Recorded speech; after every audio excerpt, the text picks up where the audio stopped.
Hey, hello there. Hola, ¿cómo estás? To my amigos all over the world, my friends, new and old, from all over the world. Welcome. It's been a while. This is your man, Yao Fusu, and today I'm going to talk about Ghana, the center of the world. The center of this planet Earth is Ghana. I mean, a lot of people don't know about it, but today I've decided to talk about it.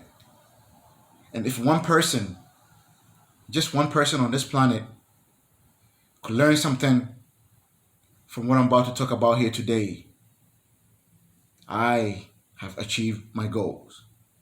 All right? Let's get started. You know how we do. Now, first thing I like to say is my name is Yao Fusu, the one and only Globe Master. Okay? Check me out. All right? Okay. Now, let's get serious for a second. Geographically speaking, okay, Ghana's location is smack dab in the center of the world. 0 degrees longitude, 0 degrees latitude, right off the coast of Ghana. All right, closer to a town called Tema in Ghana. That's where 0 degrees longitude, 0 degrees latitude is on this planet. So no matter where you are on this earth, the center of the world is smack dab on the coast of Ghana. All right. So what can I say?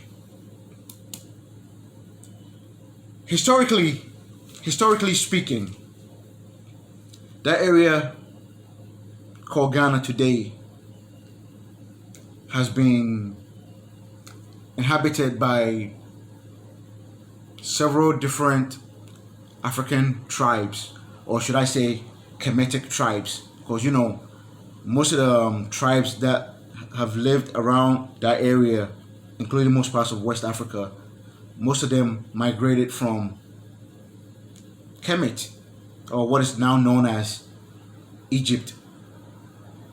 Okay, most of them tribes like the Ashantis, the Igbos, the Yorubas, the Fulas. There's a bunch of tribes that trace their ancestry back to the Kemetic days. These are the people that built it, the what you call them, the pyramids in nowadays Egypt. Okay, the whole area called the Middle East, all that area is Africa, and these are the natural, or how should I say, the historical inhabitants. These are the people that used to live in those places, and they migrated deep into Africa and into West Africa. All right, most of them, because the land was turning into desert, and also fighting wars against the Islamics in the north. You know what I mean? Like, North Africa today is entirely occupied by, I don't want to say squatters, but yeah, fuck it, squatters. North Africa is entirely occupied by Arabs. Okay? The entire continent of Africa, which includes the so-called Middle East, their natural inhabitants were people that look just like me, black people. Okay?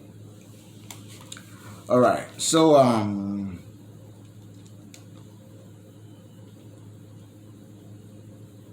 let me get a little let me go a little bit into details about what I'm talking about. Okay? Now, you see, have you ever heard of Mansa Musa? No? If you never heard of Mansa Musa, he was the richest man. I mean, he was a king. He was an emperor. He's the richest man to ever live on this planet Earth. Okay, and most of his riches came from what is now the area that's now called Ghana. Okay, and as an African, as any black man in this world, what do you do? What did he do when he got too wealthy? He showed off. He wanted the whole world to know he's the most wealthiest person in the world. All right. He did the most stupidest thing any human being could ever did. He traveled from West Africa through Egypt to what is now Saudi Arabia on a pilgrimage to Mecca to show off how much gold he has, or how much gold is in West Africa. I mean, this guy had hundreds of caravans of camels carrying gold with him. He was like the Floyd Mayweather of today, just showing off. Okay, if a camel die, he would just tell them, leave the camel there with all the gold the camel is carrying. Just leave it behind. When he got to Egypt, this guy was throwing gold. He basically effed up the Egyptian gold market, because he had more gold than they had ever seen. He went to Mecca. He showed off how much wealth he has, and guess what? When he was coming back into Africa, guess who followed him? The Arabs, the Alibabas. Oh yeah, I'm saying it because it's the truth. They followed him into Africa. They noticed how much wealth is in Africa. And what happened? They declared war on Africa. All right? The entire north of Africa is occupied by these people nowadays. All right? Only a few survivors of people that look like me will be found in North Africa these days. Those who pretty much surrendered to the Islamic Caliphate and pretty much became slaves. You will find them anywhere in North Africa. You will find people that look like me in Saudi Arabia, Qatar, Oman, Yemen, where? Israel, Palestine, anywhere that's called the so-called Middle East today, you'll find some people that look like me. They were the pretty much, the weak ones, the ones that couldn't run away, or the ones that surrendered easy and were taken as slaves. They are still there today. All right? If you don't know, I'm the Globe Master. The only thing that separated black people from the Persians, the natural Arabs, was the Euphrates River. The Euphrates River was a mighty, mighty river. Okay?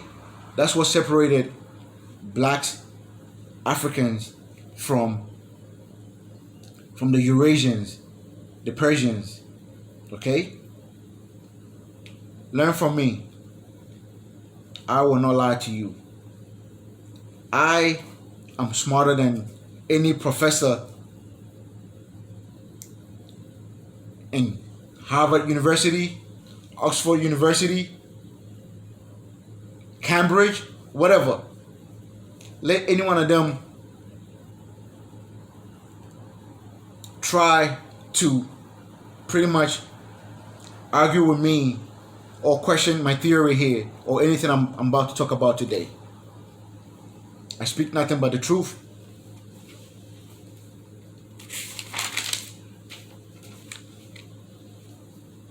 Now, I've already talked about, I think I've talked enough about Mansa Musa. He was a fucking idiot. Anyway, so one thing I also want to tell you is Always remember this, right? Especially if you're a black person in America or in or in Europe or South America or Caribbean, whatever. The Arabs were the first people to take slaves out of our continent. Oh yeah. They were taking slaves out of our continent for about 700 years before the white man started taking slaves into the Americas. Okay? If you don't know, now you know. Okay? Now, I know I'm talking about Ghana, so let me get back to that topic. Now, you see, the Ghana coastline, what is now the coastline of Ghana, including Ivory Coast to Togo, Benin, into Nigeria, that whole area right there, right? But especially on the Ghana coastline, the Europeans, when they discovered Africa, they had several wars among themselves, okay, for strategic locations, which is most of them were in Ghana. Okay, if you're looking for any European forts, especially in West Africa today, 70% of them are in Ghana. All right, the Danes, I'm talking about, people from, if you don't know what Danes are, people from Denmark, and the Dutch, people from Holland. They fought each other on the coast of Ghana. I mean, it wasn't called Ghana then. They fought each other over superiority over the coast of Ghana. Okay, the Portuguese fought the Spaniards, the Spanish, over the coast of Ghana, and the Portuguese ended up fighting the English over the coast of Ghana. Okay, listen, if you go to Ghana today, there are places that have Dutch forts, Danish forts, Portuguese forts like Elmina, the slave dungeon castle thing, whatever the hell it's called these days. Okay, and if you know a little bit of Latin, Elmina means the mine, which means Ghana's coast was so rich. These people were taking gold and diamond from the coast of Ghana way before they started the slave trade. All right? The English and England and Portugal, the English and the Portuguese, these two people, I can say, have looted, stolen trillions and trillions and trillions of dollars worth of gold and diamond from the coast of Ghana. They were just taking it with no challenge. They had guns, okay, something that we didn't have in those days. All right, if you think I'm lying, in England, look, I don't live in England, so I don't know much about the holidays or whatever, but I've seen this on TV before. One day I saw I don't know if they call it Boxing Day or whatever, and the Queen of England was riding on a golden carriage, and man, she was wearing this tiara sparkling with diamonds, and I'm looking at them like, God damn, where do you think all those diamonds and gold, they have enough gold to build a golden carriage? Now, where do you think those gold and diamonds came from? The coast of Ghana. That's where all those riches came from. Okay? The coast of Benin and into Nigeria, they took so much bronze. Man, it's a lot. But I don't want this here to be the entire topic of my subject today. basically, what I'm really here to talk about is Ghana.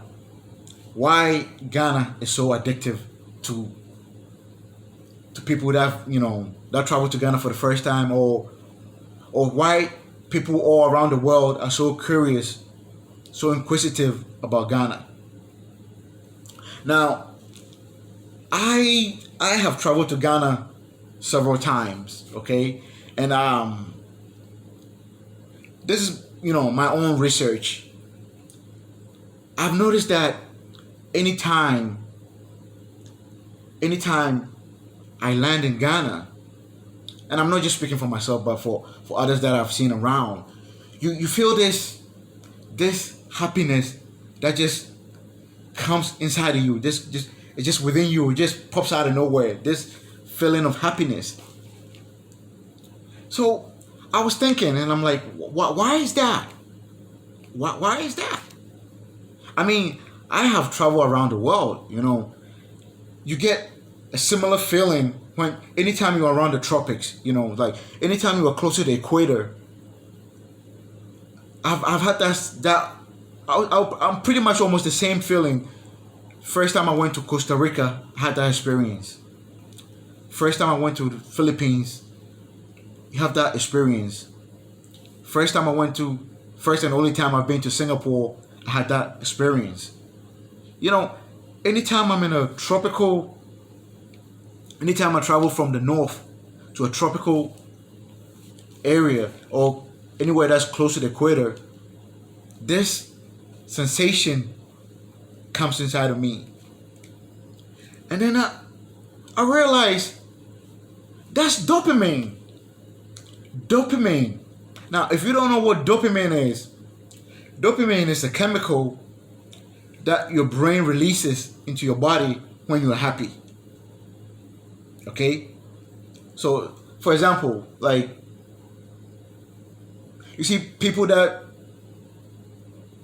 do drugs or all kinds of things, they are chasing dopamine, the feeling of dopamine release. And that's exactly what happens to you when you land in Ghana. Now, I've seen personally people that have never been to Ghana before. As soon as they land in Ghana, they get hysterically happy, and some people actually cry. They don't know the reason why they're crying. They're like, "Why am I feeling like this? Why? What is going on?" What they don't know is their brain is releasing dopamine into their body. Heck, if you visit Ghana, if you have the chance to visit Ghana, you will notice that food tastes better, music sounds better. Hell, if you're a man, even feels better. I'm not BSing, man. I'm not bullshitting you. When you're in Ghana, this sensation, this release of dopamine from your brain into your body makes everything feels better. Okay? And also, anybody that live close to the equator are naturally happier and healthier than anybody that live in the north or in the south. Let's say, example, if you're living in North America, like right here in New York State or in Canada, you're depressed. You don't even know it. You are really walking around as a depressed person. You don't even know it. Okay? You're not getting the amount of sunshine that your body requires. Like a day like today, you didn't see the sun. It's just gloomy and rainy, dark. It's just a shitty place to live. While somebody living in Ghana or the Philippines or Singapore or Costa Rica, even on a rainy day, they're happy.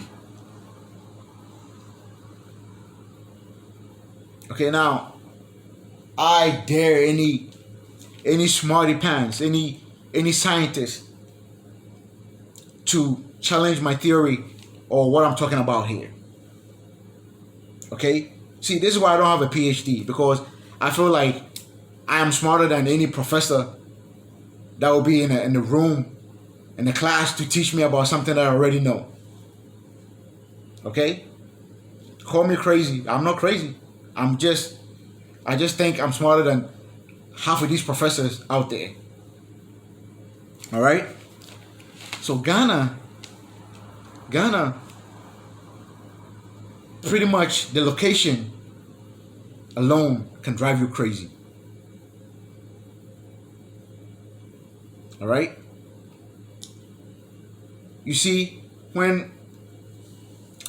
if you're a black person in the diaspora, okay, you live in North America or South America or Europe, Australia, some places in Asia. If you're a black person, okay, you see, these white media, Caucasian media shows you nothing but Africa, some starving children in the 1980s in Ethiopia. Okay? One freaking country out of 54 that was having a famine. That's all that most people in other countries know about Africa. They see, when you say Africa, they think it's one country when the Ethiopians were starving or whatever. That's all they think about. Okay, they don't know that Africa is a huge freaking continent with over 50 countries. That's another topic. I'll talk about that another time. The point I'm trying to make here is that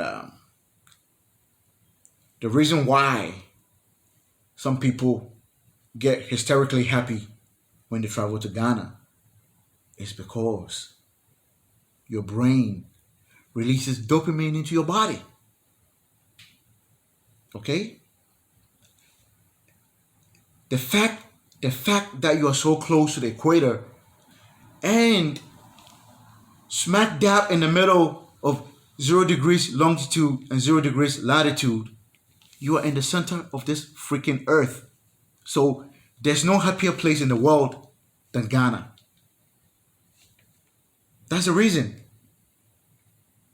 That's the reason why. I mean, I don't see black Americans, that go to Ghana, on pilgrimages or whatever you call them. And sometimes, one time I was on a flight, and as soon as we touched down, this black woman started crying. Oh my God, I feel like I've been here before, and blah, blah, blah. And I was looking at her like, you fucking idiot. This got nothing to do with the fact that your ancestors are from here. But the thing is, your brain just released dopamine into your body, and you don't know how to control yourself. That's all it is. That's all it is, folks. Your brain releases dopamine into your body. Okay? Now, as you can see, I'm freestyling here. I wrote a bunch of notes here, but I'm not even looking over them anymore because it's just the way it is. Let me see if I can find anything to talk about here. It's the same. This film I'm talking about is vice versa. I've seen people leaving Ghana in tears because they know they're leaving the happiest place to go into shit. Literally, if you live imagine you live in Toronto, Canada, or Montreal, and you go to Ghana for a visit, and you have to leave Ghana to go to Toronto in the winter. I could see why you are crying, because you know you are going back into the crappiest place on earth. Okay? Why do you think people that live close to the equator are always happy, and people that live further up north or further down south of the equator are the most violent people on the earth? Who built weapons of mass destruction? The Caucasians from the north, the Russians and the Americans from the north. They built all the nuclear bombs. When was the last time you heard about somebody from Ghana going on a killing spree, shooting up a school or doing some unnecessary killings? You never hear nothing like that. Why? Because they are happy people. Somebody living in freaking Colorado pick up a gun and go murder a whole bunch of people for no freaking reason. Why? Because psychologically they all effed up. Seriously. Like I said, I dare any scientist, any smarty pants to come and challenge my theory or what I'm talking about here. I'm saying that Ghana and the areas around the equator all over the world is the happiest places, because if you live in those places, your brain is always releasing dopamine into your body. Okay? Like, go to Jamaica, they are all irate. You know what I'm saying? Yeah, they are happy people because the brain releases that dopamine into your body. And also, when dopamine is in your body, you are strong. It makes you strong as hell. Okay? Let me see if anything else that I could talk about that I wrote down here. Let me see. Let me see. I think pretty much everything.